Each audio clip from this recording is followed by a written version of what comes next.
तो quantum science के माध्यम से हम ये जान सकते हैं कि जो real root cause of imbalance है वो कहाँ पर है।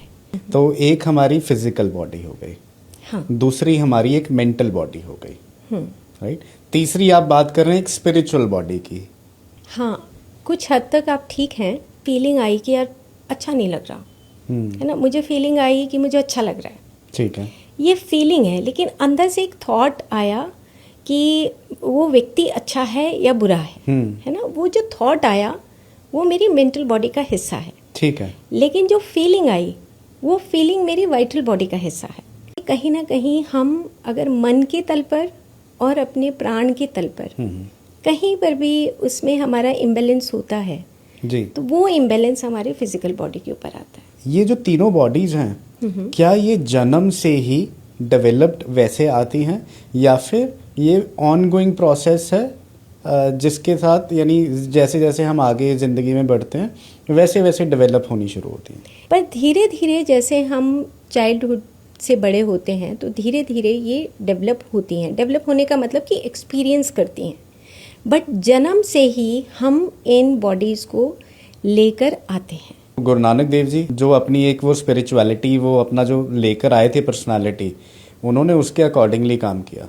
लेकिन अब हर एक इंसान उतना इंक्लाइंड और डिवाइन नहीं होता। कि देखो, एक आम जो इंसान है वो इंस्टा के ऊपर है, वेबसाइट के ऊपर है, सोशल मीडिया के ऊपर है, उसको यही नहीं पता कि मेरा ब्रेन में कितना नुकसान हो रहा है ना। वो कॉन्टिन्यूसली बस वो देखता जा रहा है, उसको ये नहीं पता कि मेरे ब्रेन के अंदर जो मेरे न्यूरॉन्स हैं वो कितना इम्पोर्टेंस रखते हैं। अच्छा, एक मैं और चीज़ आपसे जानना चाह रहा था कि अभी क्या होता है ना कि हम बाहरली दुनिया के जो चीज़ें हैं, एलिमेंट्स हैं, उनको तो हम कंट्रोल नहीं कर सकते। नॉन एल्कोहलिक लिवर डिफेक्ट्स बहुत ज़्यादा हो रहे हैं। वेजिटेरियन फैमिलीज़ हैं, बिल्कुल यानी सात्विक खाना खाने की कोशिश कर रहे हैं, है ना, लेकिन उनमें इतना ज़्यादा वो नॉन एल्कोहलिक लिवर डिजीज़ हो रही हैं। उसका क्या कारण हो सकता है? अगर मैं स्पिरिचुअल एस्पेक्ट से देखूं जी, और इसमें लुइस एल हे की जो स्टडीज़ आई हैं, ये कहते हैं कि ना हर एक जो ऑर्गन है जी, उसके पास ना एक पर्टिकुलर इन्फॉर्मेशन होती है। ठीक है, ठीक है, जैसे हार्ट के पास अभी बात की कि हार्ट, लंग्स, थाइमस ग्लैंड और हमारा ब्रेस्ट एरिया, ये हमारा लव को रिप्रेजेंट करता है। ठीक है, ठीक है।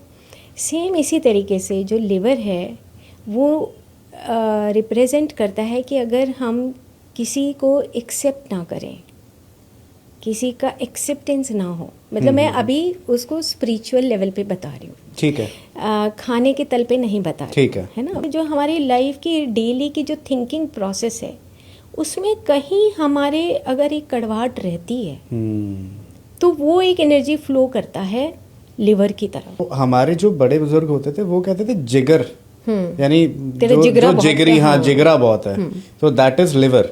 तो यानी कहीं ना कहीं पे आजकल हमारा जो जिगरा है, जो हमारा जिगर है, वही कमजोर हो गया है, राइट ना। ब्यूटी है, लव है, जस्टिस है, अबंडेंस है, ऐसी क्वालिटीज हमारे अंदर हैं, ऑलरेडी हैं, एक्सप्लोर करने की बस जरूरत है, एक्सप्लोर करने की ज़रूरत है, राइट। वेद कुरान बन गए और कितने यानी बाकी हमारे जितने धार्मिक स्क्रिप्चर्स हैं वो बने। डू यू फील कि जो स्पिरिचुअलिटी है वो धर्म का पार्ट है या वो एक सेपरेट एंटिटी है? धर्म एक्चुअली हमने फिजिकल लेवल पे ले लिया। अब शरीर अगर गलत सोचता है, अगर शरीर और मन मिल के गलत सोचते हैं, द्वेष करते हैं, तो कौन सी जात हो गई, कौन सा धर्म हो गया? शरीर तो शरीर है ना। बहुत ही अच्छे से आपने एक्सप्लेन किया। ਸਤਿ ਸ਼੍ਰੀ ਅਕਾਲ ਜੀ, ਪੰਜਾਬ ਟੁਡੇ ਦੇਖ ਰਹੇ ਸਾਰੇ ਦਰਸ਼ਕਾਂ ਦਾ ਬਹੁਤ-ਬਹੁਤ ਸਵਾਗਤ। ਮੈਂ ਹਾਂ ਗੁਰਸੇਵਕ ਸਿੰਘ ਤੇ ਤੁਹਾਡਾ ਬਹੁਤ ਸਵਾਗਤ ਹੈ ਅੱਜ ਦੇ ਪੋਡਕਾਸਟ ਦੇ ਵਿੱਚ। ਅੱਜ ਦਾ ਪੋਡਕਾਸਟ ਹਿੰਦੀ ਵਿੱਚ ਹੋਣ ਵਾਲਾ ਕਿਉਂਕਿ ਜੋ ਸਾਡੇ ਨਾਲ ਸਟੂਡੀਓ 'ਚ ਗੈਸਟ ਮੌਜੂਦ ਨੇ, she is coming from a Hindi speaking background and ਜੋ ਸਾਡਾ ਟੌਪਿਕ ਹੈ, we want to take it to a huge audience और वो पॉसिबल है सिर्फ हिंदी के माध्यम से। तो इस पॉडकास्ट को हम हिंदी में करेंगे और ये टॉपिक जो आज हम इसके ऊपर इस पॉडकास्ट में हम शामिल कर रहे हैं, ये टॉपिक आप सबके साथ रिलेटेड है। इसमें हम माइंड की बात करेंगे, सोल की बात करेंगे, हमारी फिजिकल एंड मेंटल एबिलिटीज़ की बात करेंगे, आयुर्वेदा की बात करेंगे, औषधियों की बात करेंगे, डाइट की बात करेंगे, लेकिन एक ओवरऑल हम स्पिरिचुअलिटी की बात भी करेंगे। सो मैं स्वागत करना चाहता हूँ हमारे स्टूडियो में doctor Sangeeta Nehra ji. She is MD in Ayurveda and PhD in quantum science, right. So ma'am, आपका बहुत बहुत स्वागत है आज के पॉडकास्ट में।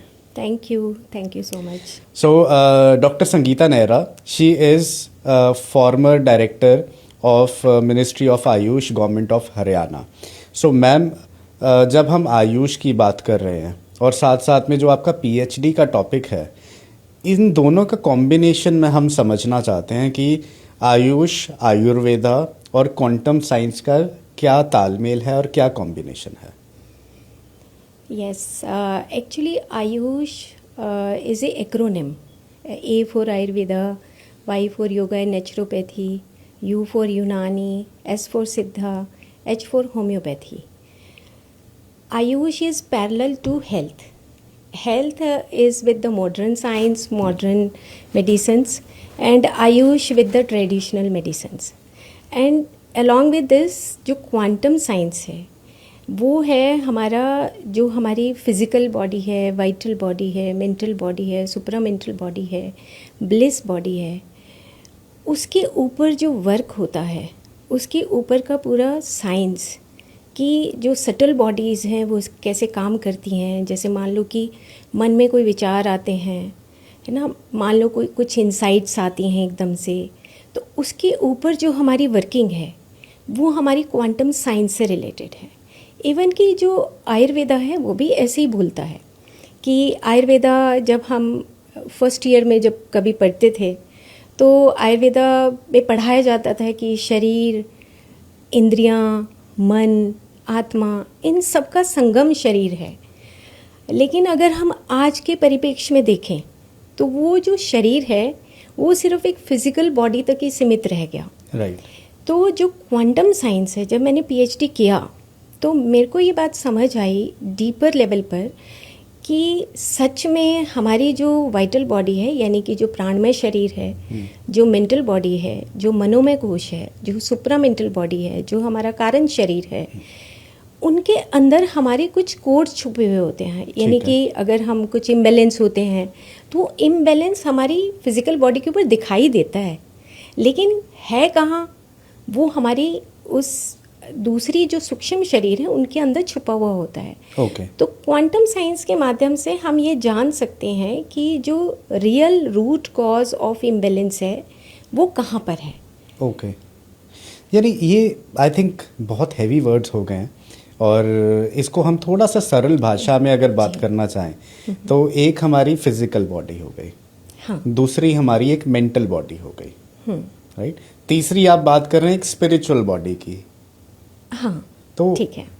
अब इसमें आप कह रहे हैं कि जो क्वांटम साइंस है ये हमारी मेंटल बॉडी के ऊपर वर्क करता है कि यानी जो डिस्ट्रेस आ रहा है हमारी, चाहे डेली वर्किंग से, हमारे ऑरा से, हमारे सराउंडिंग से, या फिर कोई यानी लगा लीजिए कोई ना कोई चीज़ जो हमें हॉन्ट कर रही है या इफेक्ट कर रही है हमारे डे टू डे लाइफ में, उसके कारण जो बदलाव आ रहे हैं वो ज़्यादा इफेक्ट डालते हैं एक इंसान की वेलबींग के ऊपर, उसकी लाइफ के ऊपर। एम आई राइट? हाँ, कुछ हद तक आप ठीक हैं। क्वांटम साइंस का जो वर्क है पूरा, वो जैसे आपने कहा कि फिजिकल बॉडी है, सेकेंड जो बॉडी होती है उसको बोलते हैं वाइटल बॉडी, वाइटलिटी, यानी कि हमारा ब्रेथ, ठीक है, हमारी फीलिंग्स। ओके। हमारी फीलिंग्स बिल्कुल अलग होती हैं और हमारा जो थिंकिंग है, थॉट्स है, वो बिल्कुल अलग है। यानी कि feelings and thinking, okay, feelings relates with the vital body and thinking, thoughts relates with the mental body. Okay. तो जैसे मान लो कि अब मुझे फील हुआ, कोई आया तो मुझे फीलिंग आई कि यार अच्छा नहीं लग रहा, है ना, मुझे फीलिंग आई कि मुझे अच्छा लग रहा है, ठीक है, ये फीलिंग है। लेकिन अंदर से एक थॉट आया कि वो व्यक्ति अच्छा है या बुरा है ना, वो जो थॉट आया वो मेरी मेंटल बॉडी का हिस्सा है, ठीक है। लेकिन जो फीलिंग आई वो फीलिंग मेरी वाइटल बॉडी का हिस्सा है। तो फर्स्ट इज फिजिकल, ठीक है, second is vital, right, third is mental okay, and fourth is supramental. Fourth है सुप्रामेंटल। सुप्रामेंटल क्या होता है? सुप्रामेंटल मीन्स जो इंटेलेक्ट है, जो हमारे पास, जो हम ट्रेट्स बाय बर्थ लेके आते हैं। ओके, जैसे ट्रेट्स का मतलब ये हुआ कि मान लो कि मैं बहुत दानी हूँ, है ना, तो मैं अगर दान करती हूँ, जैसे मान लो कोई आया मेरे घर में और मैंने कुछ उसको दे दिया, कोई भी आता है ना, या गेस्ट आते हैं तो मैं बहुत अच्छे तरीके से उसको खाना खिलाती हूँ। कोई गेस्ट आता है तो मुझे लगता है कि यार 2 सब्जियां होनी चाहिए। ठीक है। ये जो अंदर की हमारी पोटेंशियलिटी है, जो क्वालिटी है, वो हमारी सुप्रामेंटल बॉडी से रिलेटेड होती है, यानी कि द कॉजल फैक्टर, यानी कि हमारे जो गुण हैं वो हमारे सुप्रामेंटल बॉडी में होते हैं। उसको हम क्वांटम लैंग्वेज में बोलते हैं आर्कीटाइपल क्वालिटीज़। ओके, आर्कीटाइप्स होता है कि आप लव करते हो, आपके पास अबंडेंस में अगर आपके पास पैसा है जी, और आप उसको सही तरीके से बांटते हो, ठीक है ना। आप justice is also the archetypal quality, कि आप जजमेंट करे बगैर आप दूसरों के साथ बिहेव करते हो। तो ये हमारी सुप्रामेंटल जो बॉडी है उसके अंदर ये ट्रेट्स, ये गुण छुपे हुए होते हैं। लेकिन मान लो कि अगर बचपन में हम बच्चों को कहें कि नहीं तुम्हें किसी को कुछ नहीं देना, है ना, तो उसकी वो जो क्वालिटी है वो हार्म होती है। ठीक है। तो वो रियल पर्सनैलिटी उसकी डेवलप नहीं हो पाती। तो सुप्रामेंटल बॉडी क्वांटम साइंस में है कि हम काउंसलिंग के माध्यम से हम उस बॉडी को रीजनरेट, रीजुविनेट कर सकते हैं, रिक्रिएट कर सकते हैं, कि वो जो ट्रेट्स छुपे हुए थे हम उन ट्रेट्स को बाहर ला सकते हैं। तो क्वांटम साइंस क्या कहती है कि आप सिर्फ फिजिकल बॉडी को एक रिप्रेजेंटर है वो, कि मान लो मन में एक विचार आया कि मेरे को बहुत लालच है, गुस्सा है, तो मेरी फिजिकल बॉडी के ऊपर वो सिर्फ एक रिप्रेजेंटेशन के रूप में आएगा कि अच्छा ये तो बंदा बहुत गुस्से वाला है, राइट, है ना। तो लेकिन ये आया कहाँ से?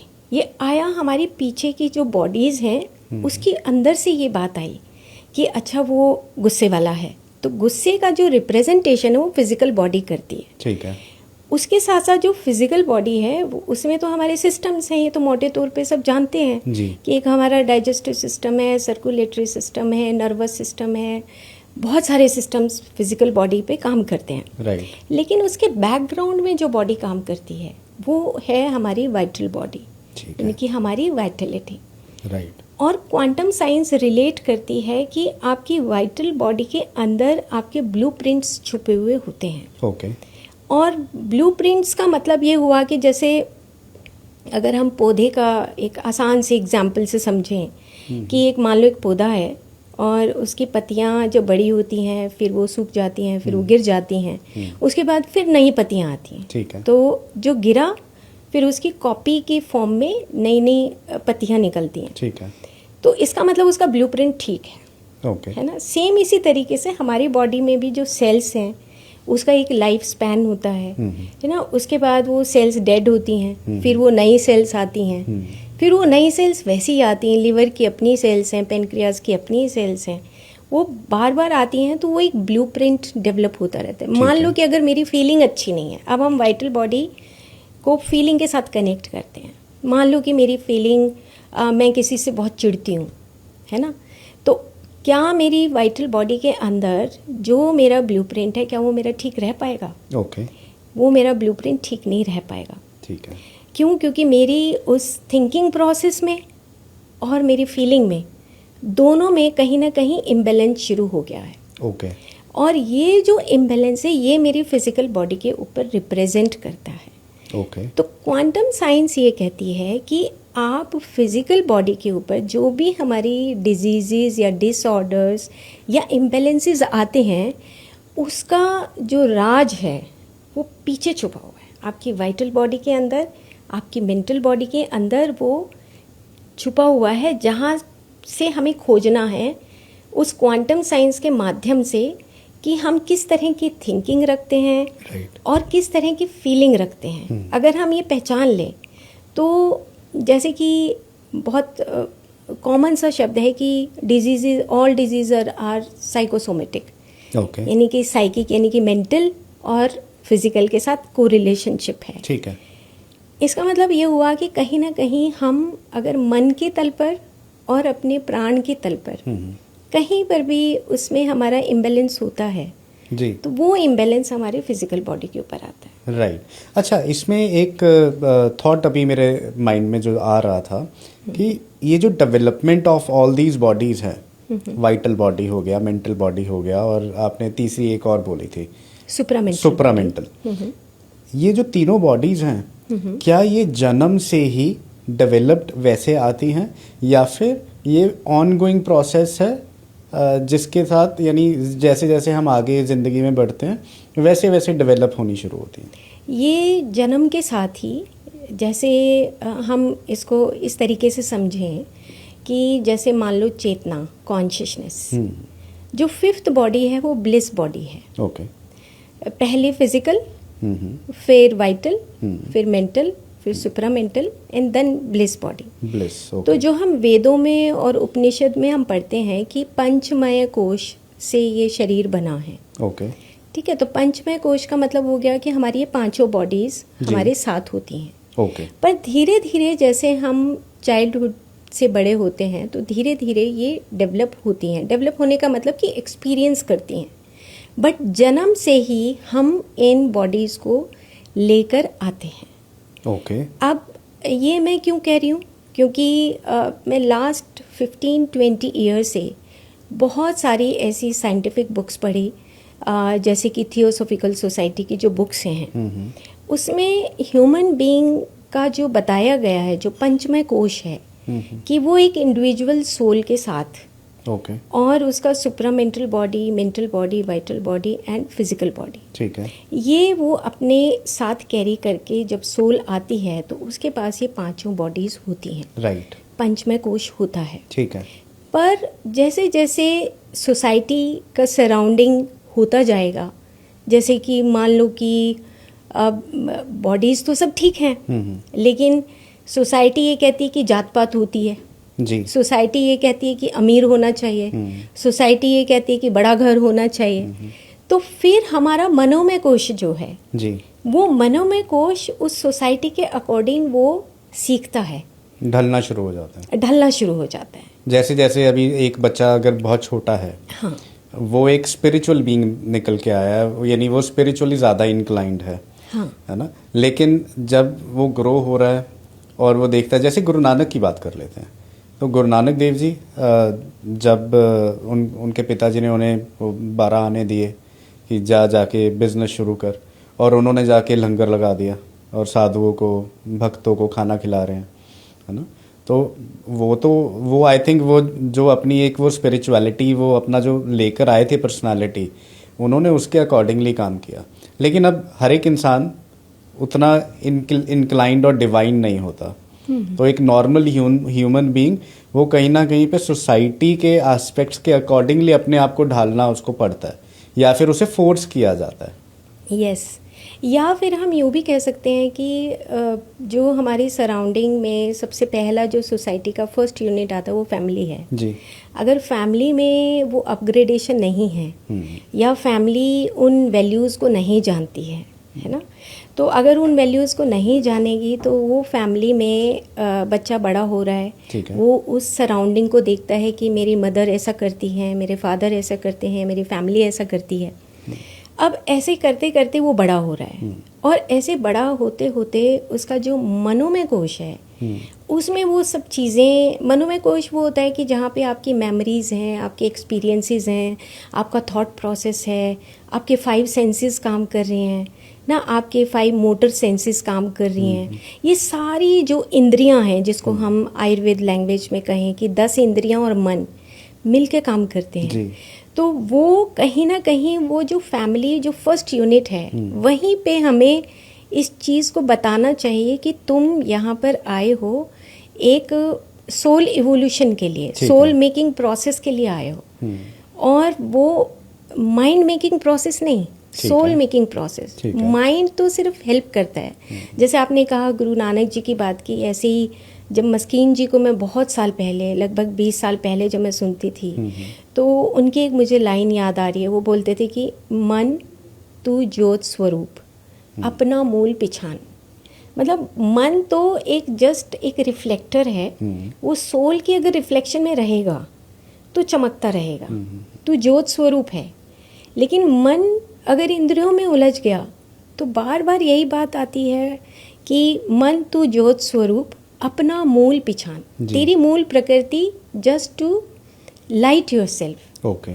तो वो जो चीज़ है वो कहीं हमारे मॉडर्न साइंस कहें, हम आयुर्वेदा की साइंस कहें, या हम होम्योपैथी की साइंस कहें, योगा नेचुरोपैथी की साइंस कहें, सब में ना एक फिजिकल लेवल पे ही अभी अपग्रेडिंग हो रहा है। ठीक है। लेकिन वो वाइटल लेवल पे, मेंटल लेवल पे अपग्रेडिंग नहीं है, और तभी इतनी सारी बीमारियां आ रही हैं। ओके। तो हाँ, इसके ऊपर आई थिंक ये डिस्कशन बहुत लंबी है, इसमें बहुत सारे एस्पेक्ट्स हैं आई थिंक, जिसको यानी एक एक करके हमें एक्सप्लोर करना पड़ेगा। बट अगर इसका एक ओवरऑल देखा जाए, हाउ डज दिस स्टडी और यानी this field of science helps the evolution, वो कैसे यानी एक इंसान अपने आप को कैसे बेटर कर सकता है अपनी प्रेजेंट सिचुएशन से? मैं तो ये कहूँगी कि देखो, मतलब ह्यूमन बॉडी में ना सबसे जो इम्पॉर्टेंट पार्ट है वो है ब्रेन।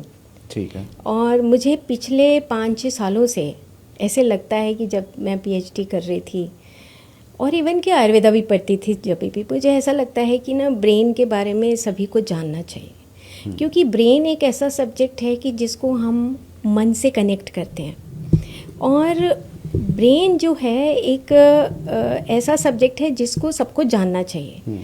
और ऐसे तो न्यूरो साइंटिस्ट बहुत वर्क कर रहे हैं इसके ऊपर, और बहुत सारी रिसर्चेस भी हुई हैं। क्योंकि देखो, एक आम जो इंसान है वो इंस्टा के ऊपर है, वेबसाइट के ऊपर है, सोशल मीडिया के ऊपर है, उसको यही नहीं पता कि मेरा ब्रेन में कितना नुकसान हो रहा है ना। वो कॉन्टिन्यूसली बस वो देखता जा रहा है, उसको ये नहीं पता कि मेरे ब्रेन के अंदर जो मेरे न्यूरॉन्स हैं वो कितना इम्पोर्टेंस रखते हैं। तो आज के जो यूथ हैं जी, या आज के जो वर्किंग क्लास है ना, या आज के जो बिजनेस पर्सन हैं, उनको ज़रूर से ज़रूर मैं तो ये कहूँगी कि ब्रेन के बारे में ये पता लग जाए कि ब्रेन का जो मिड ब्रेन है उसमें बहुत ड्यूअलिटी के करेक्टर आते हैं। जैसे मान लो कि मन बहुत ड्यूअल होता है, ये करूं या वो करूं, ये कमीज पहनूं या वो वाला कमीज पहनूं, ये करूं या वो करूं, मतलब जो ड्यूअलिटी है वो एक माइंड का करेक्टर है। अब हम इंस्टा पे करते करते हमें पता ही नहीं लगता कि कितने मिनट बीत गए हैं जी, लेकिन उसका हमारे हेल्थ के ऊपर कितना बैड इफेक्ट आता है। तो हम कहीं ना कहीं जहाँ पे हमारा एक सोल एवोल्यूशन होना चाहिए था, उसकी जगह हम उन बाहर की उस सोशल मीडिया में बहुत ज़्यादा उलझ गए हैं, जिससे हमारे ब्रेन फैक्टर के ऊपर इफ़ेक्ट आता है। हमारे न्यूरॉन्स का एक सर्किट बनता है, नेगेटिव इमोशनल सर्किट्स बोलते हैं, कि नेगेटिव इमोशनल सर्किट्स अगर बनते रहेंगे तो हमें क्रॉनिक मेंटल डिसऑर्डर्स आ जाएंगे। ठीक है। तो आज के यूथ को ये समझने की ज़रूरत है कि वो जहाँ पे एक फिज़िकल लेवल पे जो वर्क कर रहा है, उसके साथ साथ उसको अपनी वाइटलिटी के ऊपर काम करना चाहिए। ओके। वाइटलिटी का मतलब है कि आपकी खुद की अवेयरनेस, वाइटलिटी का मतलब है कि आपके पास वो एक शक्ति है जो काम करने वाली है, एक ऐसी शक्ति जिससे आप पावरफुल नज़र आते हैं, आप दिन भर काम करते हैं। अगर हमारी वही वाइटलिटी कहीं और कंज्यूम हो जाती है तो फिर हमें थकावट महसूस होती है, फिटीग महसूस होता है। अच्छा, इसमें जो एक वर्ड बहुत प्रोमिनेंटली आजकल यूज होता है, दैट इज ऑरा। तो ऑरा को वाइटलिटी के साथ कनेक्ट कर सकते हैं हम? हाँ, ऑरा होता है कि हमारी जो 5 बॉडीज की बात की जी, उसका पूरा रिफ्लेक्शन उस ऑरा में आता है। यानी कि आप सोचो कि एक कमरे में एक लाइट है, प्रकाश है जी, वो ऑरा की तरह काम करता है। तो आपकी 5 बॉडीज उसी के अंदर रिफ्लेक्ट हो रही हैं जी, है ना, तो वो ऑरा हो गया। तो वाइटलिटी या वाइटल बॉडी का जो फर्स्ट लेयर है वो ऑरा का फर्स्ट लेयर हो गया। ओके ना, तो वो ऑरा का फर्स्ट लेयर है। और ऑरा हम उसको हम कहते हैं कि प्राणमय कोश और मनोमय कोश का संगम है, मान सकते हैं। ठीक है। अब ऑरा के ऊपर हम आजकल मशीन आ गई हैं कि जैसे GDV कैमरा आ गया है, बायोफील्ड रीडर मशीन आ गई है, ऐसे ऐसे ऑरा फील्ड हम देख सकते हैं। मेरे पास भी एक बायोफील्ड सॉफ्टवेयर है। ये देख सकते हैं? ये देख सकते हैं हम। और उसमें हम यानी उसमें क्या दिखता क्या है कि यानी हाउ एक्टिव और प्रोमिनेंट दी ऑरा इज, या फिर क्या चीज़ पता? उसमें बायोफील्ड होता है कि बायो मीन्स बॉडी, फील्ड मतलब आपके सराउंडिंग का फील्ड। यानी कि जैसे मान लो कि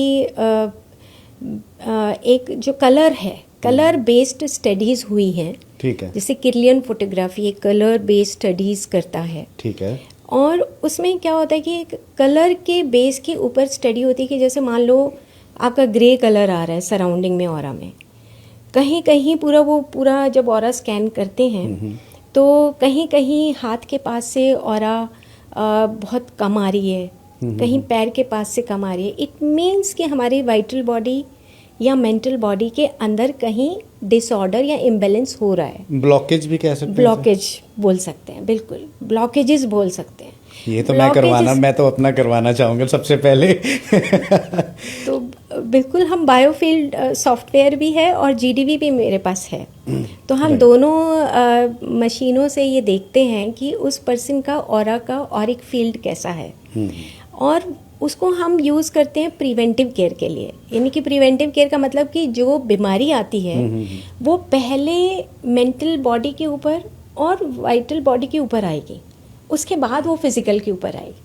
तो फिजिकल के ऊपर आने से पहले हम उसकी ऑरा फील्ड की जांच कर सकते हैं, और उस जांच के माध्यम से हम ये पता कर सकते हैं कि कहाँ पर आपके जॉइंट्स में या आपके लिवर में या आपके पेनक्रियाज में या कहाँ पर आपको वो एक इम्बैलेंस हो रहा है। ओके। तो अब अगर हम ऑरा की बात ही कर रहे हैं जी। तो आप ये सोचिए कि हर एक जो कोशिका है, हर एक जो ऑर्गन है, उसकी अपनी एक फिजिकल बॉडी है। जैसे हम लिवर, उसकी एक वाइटल बॉडी भी है, उसकी मेंटल बॉडी भी है, और उसकी सुप्रामेंटल बॉडी भी है ना, और उसकी ब्लिस बॉडी भी है जिसको हम कॉन्शियसनेस बोलते हैं। तो ये सारी बॉडीज जो है ना वो छोटे मतलब सटल लेवल पे हैं। यही क्वांटम साइंस है, राइट। कि अगर मान लो लिवर डिसऑर्डर हो रहा है तो हम ये देख सकते हैं कि उसकी ऑरिक फील्ड में कहीं ब्लॉकेजेस हैं, या डिफॉर्मिटी आ रही है, या डिसऑर्डर आ रहा है। तो उसको फिर करेक्ट कैसे किया जाएगा? अभी ये चलो आपने कहा कि इसको फाइंड आउट किया जा सकता है। हाँ। राइट। हमारी जितनी बाकी 4-5 बॉडीज हैं उसको हम क्वांटम साइंस के माध्यम से we can find it out कि ब्लॉकेज है, but now how can we correct it? हाँ, ये जैसे वाइटल बॉडी की बात की जी, तो सबसे पहले जब मैं थियोसॉफिकल सोसाइटी की बुक्स पढ़ रही थी बहुत साल पहले, तो उसमें कुछ बॉडीज़ हैं, जैसे एस्ट्रल बॉडी एक बुक है, ईथरिक डबल एक बुक है, फिजिकल बॉडी एक बुक है, ऐसे मेंटल बॉडी एक बुक है, सुपरा मेंटल बॉडी बुक है, और ऐसे ऑर्थर ई पॉल की ये बुक लिखी हुई हैं, और HP बेलेवेट्स्की, कार्लोस कैस्टेनेडा, ऐसे एनी बेसेंट, बहुत सारी बुक्स के माध्यम से मैंने ये देखा कि जो वाइटल बॉडी है, जो हमारी ईथरिक डबल है, ईथरिक डबल का मतलब जैसा आप अंदर से सोचते हैं वैसा ही बाहर रिफ्लेक्ट होता है। तो अगर मान लो मेरी थिंकिंग प्रोसेस अच्छी नहीं है, मान लो मेरी फीलिंग प्रोसेस अच्छी नहीं है, तो मेरी वाइटल बॉडी के अंदर जो ब्लूप्रिंट्स बनते हैं वो डिफेक्टिव बनने शुरू हो जाएंगे, डिफेक्ट्स आना शुरू हो जाए। यानी कि जो ब्लूप्रिंट, जो मैंने एग्जांपल दिया था कि एक पत्ती टूटती है तो सेम वैसी पत्ती आती है ना। यहाँ पे मैं आपको एक चीज़ ऐड ऑन करना चाहूँगा। जो लोग बहुत ज़्यादा ओवर थिंक करते हैं या बहुत ज़्यादा थिंक करते हैं, ओवर थिंक की बात ही नहीं कर रहा है ना, वो इतना ज़्यादा थॉट प्रोसेस उनका यानी एक्टिवली वर्क कर रहा होता है, एक ही चीज़ को 10 बारी 15 बारी 20 बारी सेम चीज़ को दोहराते हैं अपने ब्रेन के अंदर, है ना, जिससे वो हर एक एस्पेक्ट को जानना चाहते हैं। कहीं ना कहीं पे जितना जो देखा गया वो नेगेटिव होता है ना, कि वो नेगेटिव थॉट प्रोसेस सोच रहे हैं। जैसे कि मान लो आज मैंने इंटरव्यू देने जाना है, तो मैं इंटरव्यू के बारे में सोच रहा हूँ, यार मेरा तो क्या ही होगा, पता नहीं होगा नहीं होगा, पता नहीं कैसे जाएगा, क्या करूँगा। तो उसका जो कॉन्शियसनेस, अब जो कॉन्शियस बॉडी की आपने ब्लिस बॉडी की बात की, वो इफेक्ट हो गया, उसका जो वाइटल बॉडी है वो भी इफेक्ट हो रही है, उसका ऑरा डाउन हो रहा है। क्यों? क्योंकि वो उसका सेल्फ कॉन्फिडेंस ही डाउन हो रहा है, वो अपने आप को क्वेश्चन कर रहा है बार बार। सिमिलर जब देखते हैं कि आज यानी not just in this time but I think overall देखा जाता है कि जो एक विमेन होती है उनका जो कॉन्शियसनेस होती है वो ज़्यादा होती है, या उनका एक सिचुएशन को अंडरस्टैंडिंग या फिर किसी की ऑरा कैचिंग एबिलिटी उनकी ज़्यादा होती है। लेकिन उसी टाइम पे उनका जो ये ओवर थिंकिंग वाला एस्पेक्ट है वो भी बहुत ज़्यादा होता है, कहीं ना कहीं पे जो उनके डिसीजन मेकिंग को हैम्पर करता है। और उन यानी जो चीज़ पॉजिटिव भी चल रही होती है ना, कहीं ना कहीं हम उसे सोच के नेगेटिव कर लेते हैं। Do you believe this? ये होता है? नहीं, मेल फीमेल तो नहीं कहेंगे, नहीं, ओवर थिंकिंग के एस्पेक्ट से बात की ओवर जाए। थिंकिंग के एस्पेक्ट से भी मेल फीमेल को हम नहीं डिफ्रेंशिएट करेंगे। मतलब मैं ये कह सकती हूँ कि अपनी पर्सनल व्यू या अपनी जो मैंने स्टडी की है कि ना एक हमारे ब्रेन के कुछ पार्ट्स होते हैं, कुछ पार्ट्स हैं जो ड्यूअलिटी क्रिएट करते हैं। जैसे हम कहते हैं कि ड्यूअल होना, जैसे कि ओवर थिंकिंग होना कि ये करेंगे या ये नहीं करेंगे ना। लेकिन एक होता है कि आपका क्लैरिटी ऑफ माइंड है कि मुझे बस यही करना है ना। Okay. एक तरफ हो जाएंगे। तो डॉक्टर जो डिस्पेंजा के अकॉर्डिंग वो कहते हैं कि एक दिन में 70,000 थॉट्स आते हैं। लेकिन अगर हम उनको फिल्टर करते हैं तो हम कुछ ही थॉट्स को एक्टिवेट कर पाते हैं, एक्शन में ला पाते हैं। हर किसी थॉट को नहीं ला पाते। इसका मतलब ये है कि जो ओवर थिंकिंग या थिंकिंग प्रोसेस जो बार बार हम करते हैं उसकी ना कुछ हमारे ब्रेन के अंदर सर्किट्स डेवलप होते हैं। वो सर्किट डेवलप होते रहेंगे कि वो मान लो उसको बोलते हैं हम कंडीशनिंग ऑफ थॉट्स बोलते हैं। कंडीशनिंग ऑफ थॉट्स हो गया कि मान लो कोई व्यक्ति आता है और हमने एक अपने मन में बना लिया कि वो तो अच्छा ही नहीं है ना। वो कंडीशनिंग हो गई कि अच्छा नहीं है। हो सकता है वो अच्छा भी हो जाए, अगले पल वो अच्छा हो सकता है, अगले दिन अच्छा हो सकता है, लेकिन हमारी कंडीशनिंग ऑफ थॉट्स हो गई कि नहीं वो अच्छा नहीं है और एक वो सर्किट बन गया। ठीक है। अब वो सर्किट बना रहेगा और वो ही हमारा थॉट प्रोसेस जो है बार बार हमारा थॉट आता रहेगा, बार बार आएगा, थॉट्स आएगा। तो वो इतनी बार वो थॉट्स आएंगे, कंडीशनिंग हो जाएगी उसी थॉट की। सेम इसी तरीके से अगर हम घर में भी कोई काम करते हैं, जैसे अभी आप बोल रहे थे कि बहुत सारे थॉट आते हैं, थॉट वहीं पे आते हैं जहाँ पे ड्यूअलिटी क्रिएट होती है। अगर अच्छा, मैं क्या यहाँ पे एक रियल लाइफ एक्सपीरियंस यहाँ पे ऐड ऑन कर सकता हूँ। मेरी एक दोस्त है, professionally she is very strong, emotionally she is very strong, but कहीं ना कहीं पे यानी एक ना उसका पास्ट एक्सपीरियंसेस की वजह से फियर पैदा हो गया टुवर्ड्स रिलेशनशिप। ठीक है। अभी तक she was thinking of not getting married at all. ठीक है। और लेकिन कहीं ना कहीं पे she also wants to date, wants to explore that part of life. अभी कोई एक ऐसा इंसान उसकी ज़िंदगी में आता है जो काफ़ी सही है, यानी अब हर एक इंसान तो परफेक्ट नहीं होता, राइट, लेकिन हर रोज़ कोई ना कोई ऐसा थॉट प्रोसेस उसे ट्रिगर कर देता है just because of her past experiences या फिर ओवर थिंकिंग एस्पेक्ट की वजह से, जिसके कारण उसके मन के अंदर डाउट पैदा होने लग जाता है। शी स्टार्ट्स क्वेश्चनिंग कि क्या ये सही रहेगा, अगर ये नहीं वर्कआउट किया तो क्या होगा, अगर उसके घर वाले नहीं माने तो क्या होगा, अगर सोसाइटी नहीं मानी तो क्या होगा।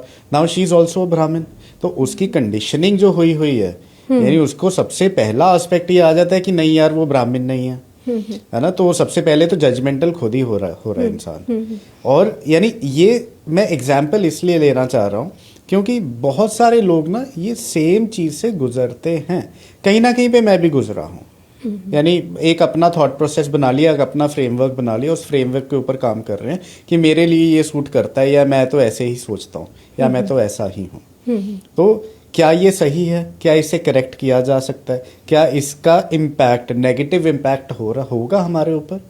जैसे अब इसको अगर हम कनेक्ट करें आज के टाइम पे, मैनिफेस्टेशन बहुत ज़्यादा लोग बिलीव करने लगे। डू यू बिलीव दैट वो ये मैनिफेस्टेशन में पॉजिटिव और नेगेटिव जो हैं ये काम करते हैं? बिल्कुल काम करते हैं। जैसे मान लो हम नेगेटिव ही सोचते रहेंगे तो आपका जो एक फिजिकल बॉडी है उसके सराउंडिंग में आपकी वाइटल बॉडी है। ठीक है। जो हमें दिखाई नहीं दे रही है। Right. हमें फीलिंग्स दिखती नहीं, हमें थॉट्स दिखते नहीं, लेकिन वो है कहाँ? वो हमारी फिजिकल बॉडी के जो सराउंडिंग में वाइटल बॉडी है। ओके। है ना?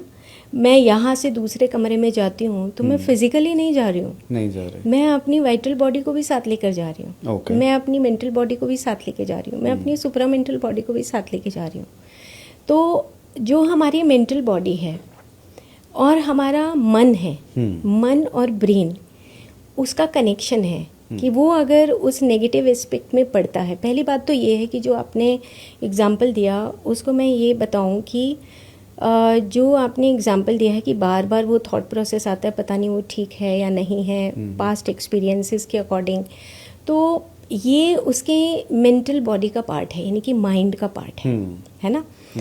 माइंड के पार्ट से ऊपर एक सुपरा मेंटल बॉडी है जिसको हम इंटेलेक्ट या कॉजल बॉडी बोलते हैं। ठीक है। जहाँ पे आपके आर्कीटाइपल क्वालिटीज छुपी हुई हैं। ठीक है। अगर हम बहुत छोटे एक्सपेक्ट में देखें कि मतलब सिर्फ मेंटल बॉडी का एक टनल देखें, तो बस उस टनल से बाहर जब बाहर की चीज़ों को देखते हैं कि yes I am not conditioned person, I am a creative person. Okay. तो जब हम सुपरा मेंटल बॉडी और ब्लिस बॉडी को देखते हैं तो हम अपनी आप को एक्सपैंड करके देखते हैं। तो जब आप एक्सपैंड करके देखते हो तब आपको वो चीज़ बहुत छोटी नज़र आती है कि अरे ये कुछ भी नहीं है ना मेंटल बॉडी का। जैसे एग्जाम्पल देते हैं कि जैसे मान लो आप एक पहाड़ के नीचे एक सड़क है, पहाड़ के साइड में आप वहाँ पे खड़े हो के तो कुछ चीज़ें ही देख पाते हो, लेकिन अगर पहाड़ के टॉप पे आप खड़े हो तो आप सब चीज़ें सराउंडिंग में देख लेते, व्यू पॉइंट ही चेंज हो जाता है। व्यू पॉइंट चेंज हो जाता है क्योंकि इतने बड़े इस ब्रह्मांड में आप उस मेंटल बॉडी के उसमें मत उलझो, आप मेंटल बॉडी से बाहर आकर काम कर सकते हैं, है ना। तो मेंटल बॉडी तो हमेशा एक पार्ट, एक उसका करेक्टरिस्टिक है माइंड का, ठीक है, टू क्रिएट ड्यूअलिटी। ओके। वो ड्यूअलिटी क्रिएट करता है, यानी वो करेगा ही करेगा, वो करेगा, वो आपको ऑप्शन देगा। हाँ, वो हर किसी को करेगा, okay. क्योंकि ब्रेन का पार्ट है, ब्रेन एंड माइंड का पार्ट है, नॉट ओनली ब्रेन।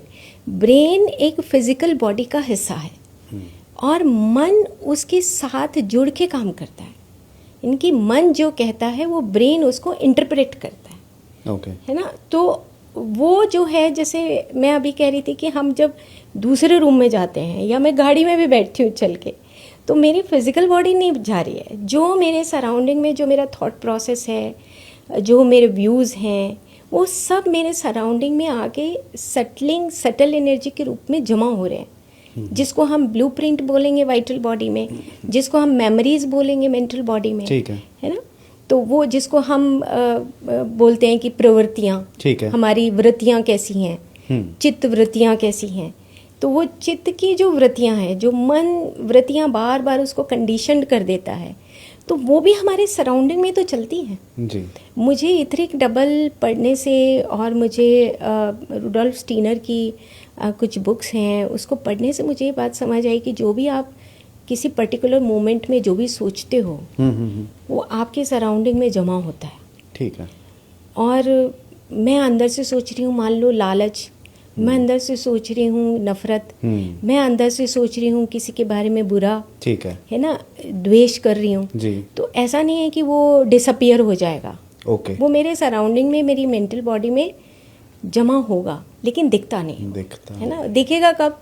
जब मेरे को कोई ना कोई क्रॉनिक डिसऑर्डर आ जाएगा, ओके, डिजीज आ जाएगी, नफरत अंदर। क्योंकि फिजिकल बॉडी पे तो हम अपना ब्लड देखते हैं, वेसल्स देखते हैं, जैसे ब्लॉकेजेस आप कह रहे हैं, लेकिन सटल बॉडीज बहुत बड़ा सब्जेक्ट है, बहुत बड़ा सब्जेक्ट। अब इसमें चलिए इसको ना थोड़ा सा कंक्लूड करने की कोशिश करते हैं। मैं एक चीज़ जो जानना चाहता हूँ कि आपने कोई पैटर्न्स देखे हैं इसमें कि कोई पर्टिकुलर चीज़ के कारण या कोई पर्टिकुलर बॉडी के इम्पैक्ट होने के कारण कोई पर्टिकुलर डिजीज हो रही है? So can we relate to this that? क्या उसका एक कोई पैटर्न डिफाइन हो पाए? मैं बताती हूँ आपको। मेरा एक पेपर, रिसर्च पेपर एक पब्लिश हुआ है। उसको एक ब्रेस्ट के पास एक सिस्ट था और वो सिस्ट का उसने मेडिसिन लिया, ठीक है। और अब वो सिस्ट का मेडिसिन ले लिया तो एक बार तो डिसअपियर हो गई सिस्ट, लेकिन वो फिर से सिस्ट आ गई, ठीक है। और उसको ये डाउट हुआ उस पेशेंट को कि कहीं ये कैंसर तो नहीं है ना, वो सिस्ट जो है वो आगे कैंसर में कन्वर्ट हो सकता है, तो एक फियर भी होता है।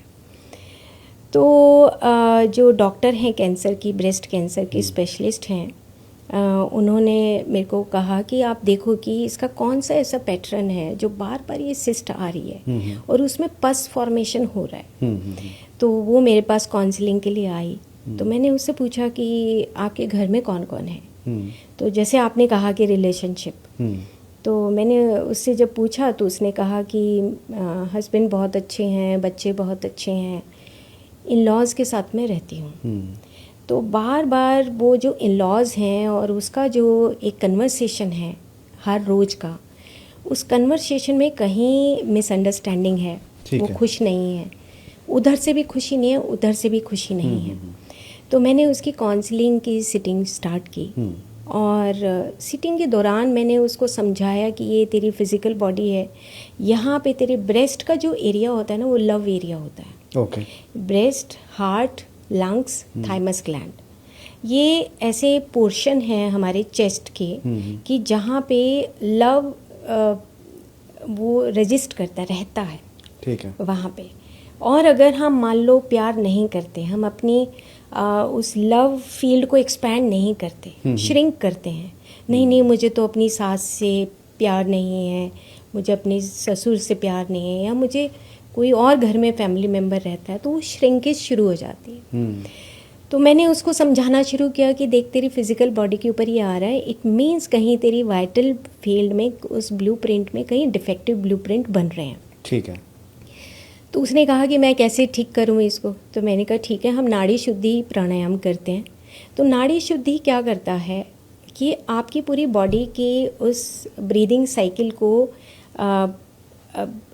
के माध्यम से उस वाइटल एनर्जी को फ्लो करता है, मतलब पूरा बहने लगता है वाइटल एनर्जी आपकी वाइटल बॉडी के अंदर।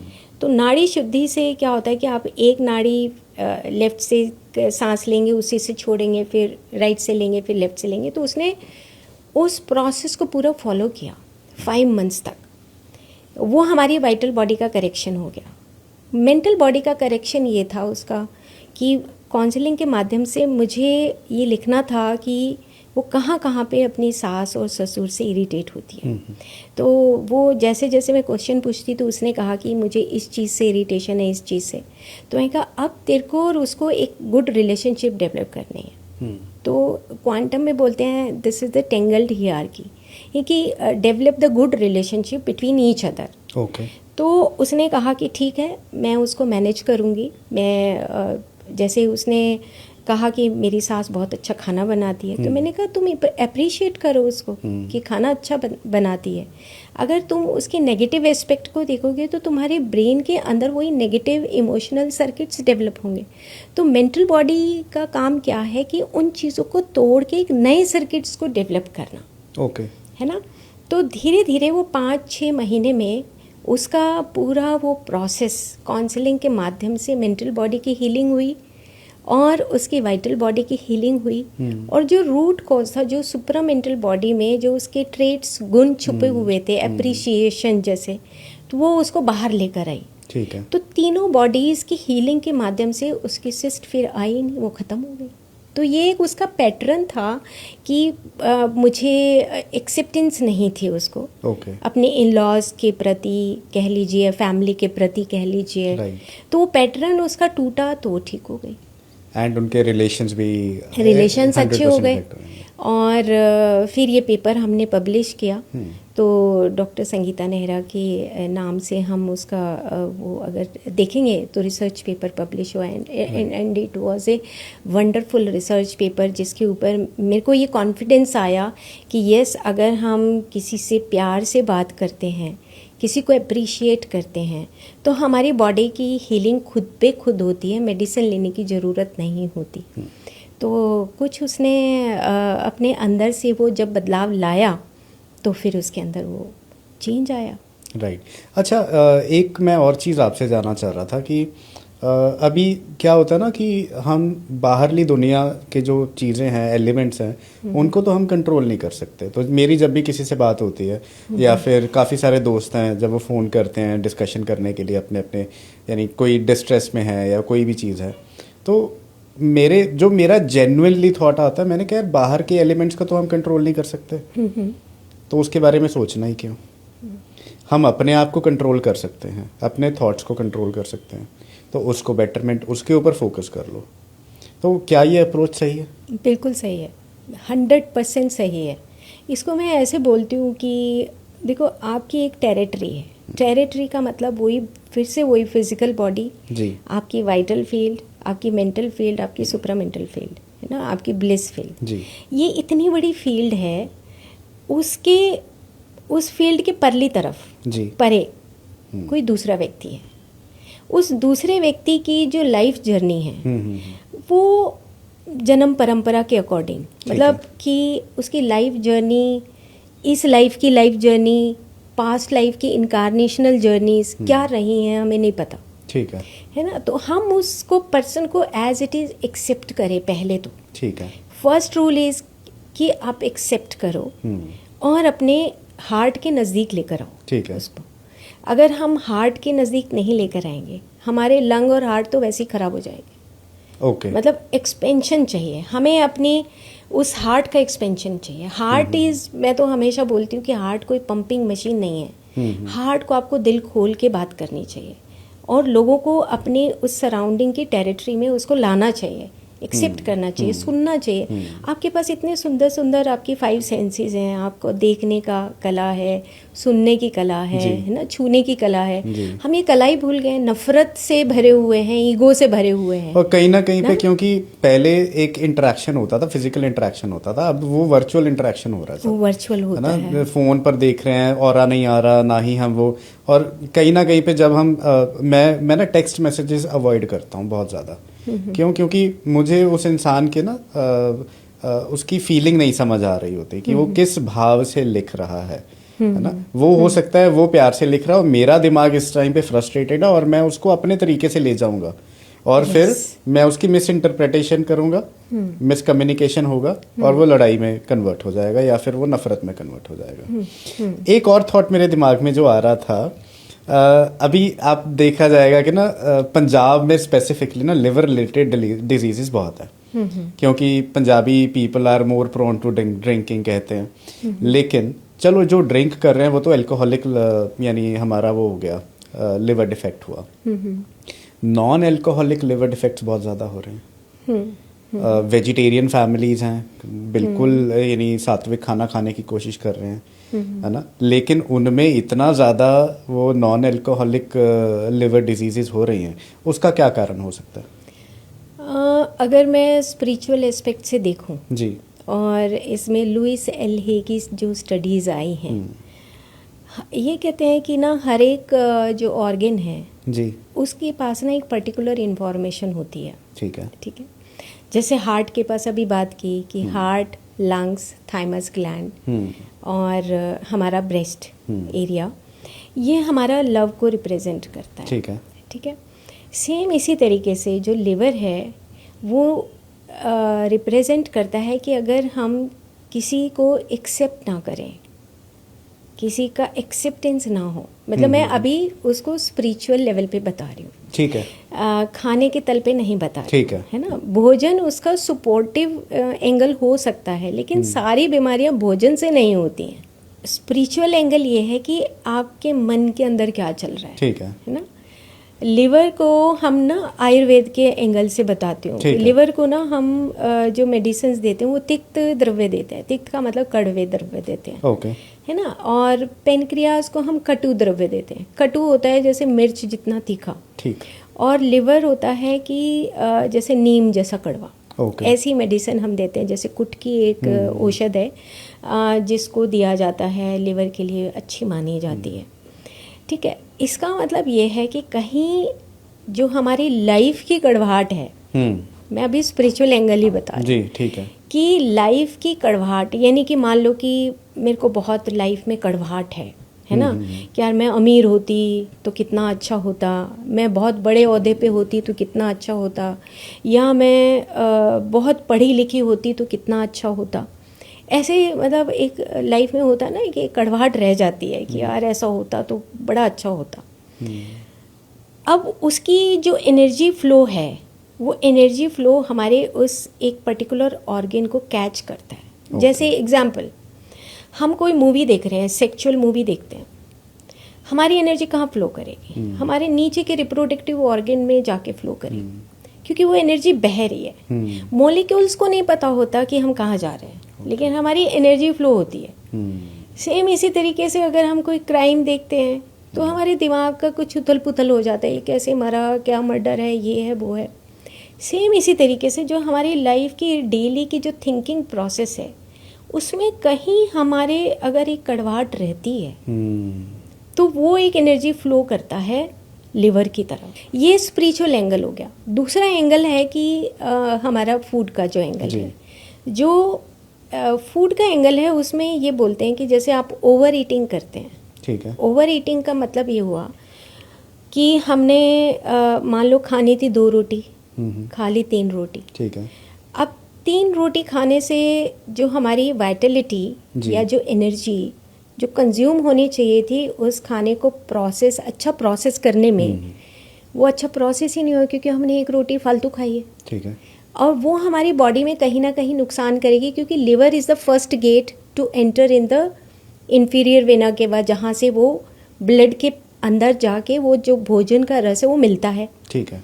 अब लिवर एक बीच में एक फर्स्ट गेट है, डोर है, जहाँ से वो खाना जो है वो प्रोसेस होके फिर हमारे ब्लड के अंदर धीरे धीरे मिलता है, तब हार्ट में जाता है। अगर हमने ओवर ईटिंग कर ली या हमने बहुत ऑयली फूड खाया, और या हमने ओवर एक्सेसिव प्रोटीन खा लिया, जैसे प्रोटीन पाउडर बहुत सारे लोग खाते हैं, तो लिवर उसको एडजस्ट नहीं कर पाता। ओके। तो लिवर का एक अपना एक क्वालिटी है कि वो बहुत हल्का खाना पसंद करता है। ओके। अब आप अगर चावल और दाल खा रहे हैं तो खुश होएगा, राइट। लेकिन अगर हम पूरा कटोरी भर के दाल खा रहे हैं और फिर हम 4-4 रोटियां खा रहे हैं तो लिवर की एक्सेप्टेंस नहीं होती। ओके। तो वो लिवर का धीरे धीरे वो लिवर जो है वो क्रॉनिक लिवर डिसऑर्डर में चेंज होना शुरू हो जाता है। लेकिन इसके साथ मैं ये ज़रूर ऐड करूँगी कि हमारा मन के तल पे, क्योंकि लिवर अकेला फिजिकल बॉडी नहीं है, लिवर के चारों तरफ वाइटल फील्ड है, लिवर के चारों तरफ मेंटल फील्ड है, लिवर के चारों तरफ सुप्रामेंटल फील्ड भी है। तो वो जो कड़वाहट आ रही है कहीं, वो कड़वाहट हमारी सुप्रामेंटल बॉडी के अंदर जो ट्रेट्स होने चाहिए, यस एक्सेप्टेड, है ना, वो चीज़ कहीं ना कहीं हमारी सुप्रामेंटल बॉडी, फिर मेंटल बॉडी, फिर वाइटल बॉडी, और फिर उसकी फिजिकल बॉडी, लिवर की फिजिकल बॉडी, उसमें वो डिफॉर्मिटी आते आते वो लिवर जो है वो डैमेज हो चुका होता है। हमारे जो बड़े बुजुर्ग होते थे वो कहते थे जिगर, यानी जो जिगरी, हाँ जिगरा बहुत है, तो दैट इज लिवर। तो यानी कहीं ना कहीं पे आजकल हमारा जो जिगरा है, जो हमारा जिगर है, वही कमजोर हो गया, उसको वो यानी वो एक्सेप्टेंस नहीं है ना, वो कड़वाहट भरी हुई है। जैसे कटुता है, अब कटुता भी ऐसी ही है, पेनक्रियास को डैमेज करती है।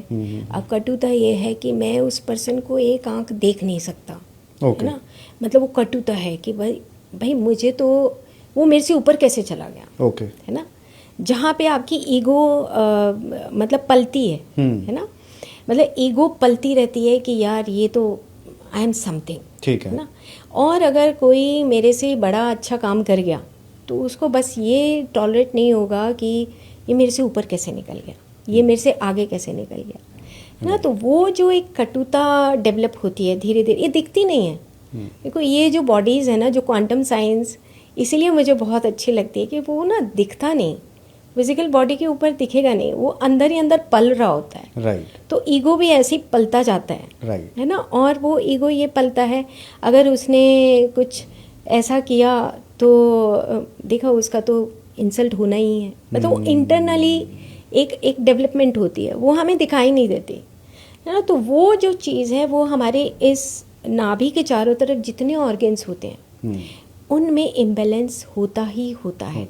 ये चाहे हम मॉडर्न साइंस थियोसॉफिकल सोसाइटी की साइंस को बोलें, चाहे हमारे वेदों की साइंस को बोलें, चाहे आयुर्वेदा साइंस को बोलें, और चाहे क्वांटम साइंस कहें, हमारी जो सटल बॉडीज़ हैं वो ज़्यादा पावरफुल होती हैं।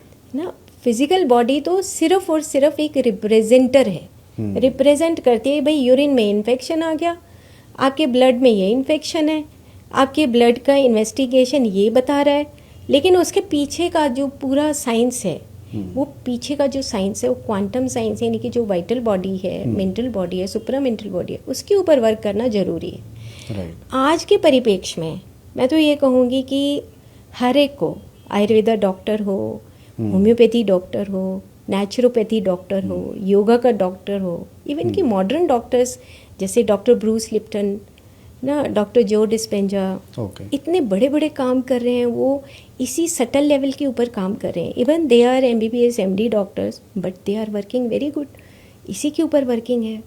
साथ साथ में मैं दर्शकों को ये भी बता देना चाहता हूँ कि डॉक्टर संगीता जी अभी इन्होंने क्वाइट रिसेंटली VRS लिया है from her job as director of ministry of AYUSH, government of Haryana.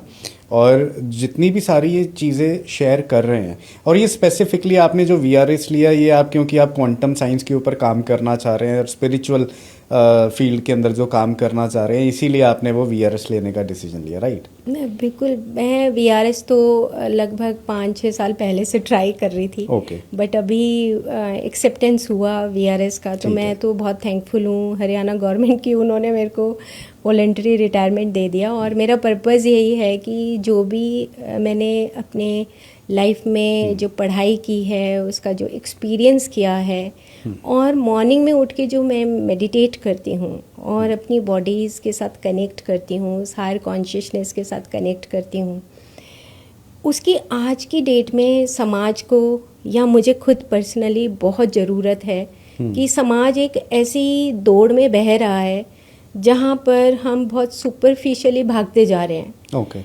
और उसको देख के कहीं ना कहीं मुझे लगता है कि हमें इसके ऊपर काम करना चाहिए, स्पिरिचुअलिटी के ऊपर, मॉरल वैल्यूज़ के ऊपर, क्योंकि हम ना एक प्रोडक्शन हाउस बन गए हैं, चाहे हमारे डॉक्टर्स हों, चाहे हमारा एजुकेशन सिस्टम हो ना, चाहे हमारा बिजनेस सिस्टम हो, हमारा एनवायरमेंटल सिस्टम हो, मतलब हम एक प्रोडक्शन हाउस हो गए कि चलो जी ये निकला और ये बच्चा जो है CBSE ICSE करके कुछ ना कुछ अच्छी बड़ी जॉब कर लेगा।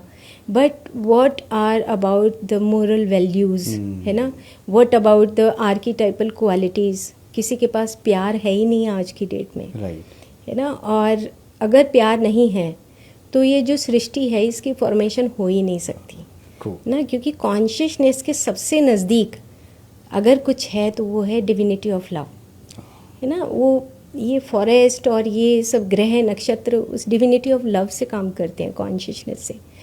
तो हमारे अंदर भी ऐसे ही हर परिवार में वो प्यार भरा होना चाहिए, है ना। अगर वो प्यार नहीं है तो फिर हमारे ऑर्गेन्स हों, हमारे सिस्टम हो, क्या फ़र्क पड़ता है? कितनी बड़ी गाड़ियाँ हों, कितने बड़े घर हों, कितने बड़े फार्म हाउसेज हों, पैसा हो, क्या फ़र्क पड़ता है? उससे कोई फ़र्क नहीं पड़ता।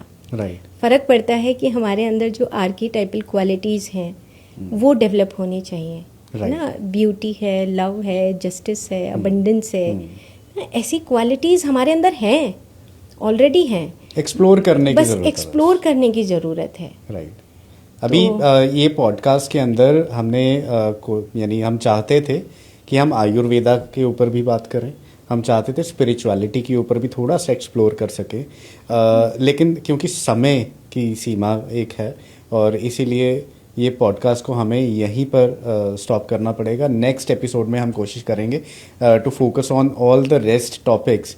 लेकिन जाते जाते मैम मैं चाहता हूँ कि जो आज करंट एक जो मेजर सवाल जो मेरे दिमाग में बहुत लंबे समय से चल रहा कि जब हम ये सारी बॉडीज़ की बात करते हैं ना कहीं पे इसको स्पिरिचुअलिटी या धर्म के साथ जोड़ दिया जाता है। तो डू यू थिंक दैट कि जो रिलीजन है, अब सनातन धर्म की ही बात करते हैं या किसी भी XYZ धर्म की बात कर ले, सिखिज्म हो गया, क्रिश्चियनिटी हो गया, बुद्धिज्म हो गया, यानी कहीं ना कहीं पे ये कॉन्शियसनेस के साथ ही डेवलप हुए हैं ये सभी रिलीजन्स, है ना। क्योंकि जिसके कॉन्शियस में जो चीज़ आई और जो चीज़ वो फेस कर रहे थे उससे बाहर निकलते हुए उन्होंने जो चीज़ें एक्सपीरियंस की वही एक्सपीरियंसेस ने वो एक पैटर्न सेट कर दिए, वेद कुरान बन गए और कितने यानी बाकी हमारे जितने धार्मिक स्क्रिप्चर्स हैं वो बने। डू यू फील कि जो स्पिरिचुअलिटी है वो धर्म का पार्ट है या वो एक सेपरेट एंटिटी है? स्पिरिचुअलिटी मतलब कि स्पिरिट जी ओके और स्पिरिट एक इंडिविजुअल जो स्पिरिट या सोल है वो एक ह्यूमन बीइंग से कनेक्टेड है जी और हम यूनिवर्सल कॉन्शियसनेस जिसको कहें, यूनिवर्सल कॉन्शियसनेस होता है कि सब चीज़ें उसी में समाहित हैं। मतलब डॉक्टर अमित गोस्वामी जिनके साथ मैंने पीएचडी किया वो कहते हैं कि the consciousness is the ground of all being, यानी कि चेतना कण कण में बसी हुई है। राइट। जैसे कि आपने कहा कि सनातन की बात की, तो सनातन क्या है? जो सत्य है, जो मरे नहीं। ठीक है। अगर हम उसको पर्सन टू पर्सन उसकी एक्टिविटीज़ से कनेक्ट करें तो अगर मेरे मन में ड्यूअलिटी है तो मैं सनातन बोलती रहूँ स्टेज के ऊपर, क्या फ़र्क पड़ता है? सनातन वो है जहाँ पे मैं एक भी काम करती हूँ वो सत्य है जो मरे ना। जी ठीक है ना? एक भी विचार जो सत्य है जो मरे नहीं। अगर मैं किसी को, मैं हमेशा एक एग्जांपल देती हूँ कि एक अगर बिस्किट रखा है ना, एक महंगा बिस्किट रखा है और कोई गरीब मेरे पास आता है, मैं उसको बिस्किट नहीं दे सकती। तो सनातन फिर काहे का सनातन? सनातन का मतलब है कि जो सत्य है जो मरता नहीं, ना इस युग में, ना सतयुग में, ना द्वापर में, ना त्रेता में, कभी मर ही नहीं सकता। वो कॉन्शियसनेस, वो चेतना, वो जिंदा है, वो सनातन होता है। लेकिन सनातन की बात करना अलग है और सनातन को निभाना अपने थॉट प्रोसेस में, अपने एक्शंस में निभाना, वो बिल्कुल एक अलग बात है ना। आपकी लिविंग में, लाइफस्टाइल में वो सनातन होना चाहिए। तो एक तो वो सनातन है। दूसरी बात ये है कि जो धर्म की बात करते हैं, धर्म भी यही बोलता है कि भाई एक बिस्किट पड़ा है, अगर आपने उसमें पार्शलिटी कर दी तो आप धर्म से परे हो गए। और हर धर्म, कोई भी धर्म हो, धर्म एक्चुअली हमने फिजिकल लेवल पे ले लिया। जैसे कि भगवत गीता का जो 4था चैप्टर है उसमें एक 13वां श्लोक है, उसमें है कि ब्राह्मण, क्षत्रिय, वैश्य और शूद्र, उन्होंने कहा कि 4 वर्ण हैं। 4 वर्ण शरीर के नहीं हैं, 4 वर्ण कलर्स हैं। जो हमने वाइटल बॉडी और मेंटल बॉडी की बात की, कोई भी हो, कोई भी, एनीवन, हम किसी जात पात की बात नहीं करते, कोई पर्सन की बात करें, हम शरीर की बात करें। अब शरीर अगर गलत सोचता है, अगर शरीर और मन मिल के गलत सोचते हैं, द्वेष करते हैं, तो कौन सी जात हो गई, कौन सा धर्म हो गया? शरीर तो शरीर है ना। बहुत ही अच्छे से आपने एक्सप्लेन किया।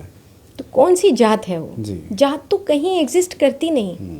पर क्या है कि अभी सराउंडिंग में जो हमारी सोसाइटी है, सोसाइटल माइंड बोलेंगे उसको, जो सोसाइटल माइंड है उसने जात पात, धर्म, ये कलर, कास्ट, क्रीड, ये सब पैदा कर दिया है। जबकि इसका कहीं कोई एग्जिस्टेंस नहीं है। जब सोल यहाँ से निकले के ऊपर ट्रेवल करती है, नो एग्जिस्टेंस। जी।